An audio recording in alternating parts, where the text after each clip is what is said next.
L'enquête nationale périnatale en Guadeloupe a révélé que 42 à 46% des femmes en périnatalité éprouvaient un sentiment de solitude. Je vais vous installer, je vais mettre la clim.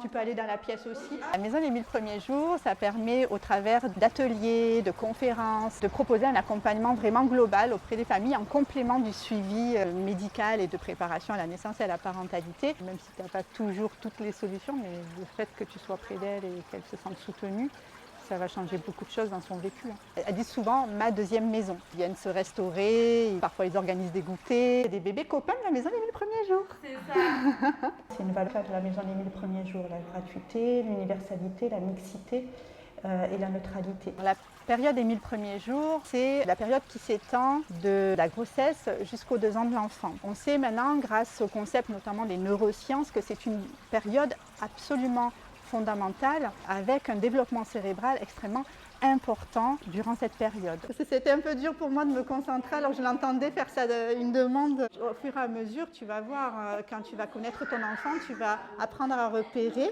la manière dont il va s'exprimer. L'idée, c'est de pouvoir rendre le plus favorable possible l'environnement d'un enfant de manière à ce qu'il puisse se développer de la façon la plus harmonieuse qui soit. On est les premiers à avoir ouvert dans l'ensemble des territoires d'outre-mer. On fait partie au niveau national des précurseurs en la matière. On crée quelque chose et on le crée de manière à répondre au plus près des besoins du territoire. Je pense que j'avais envie de rendre à la Guadeloupe un petit peu de tout ce qu'elle m'avait apporté.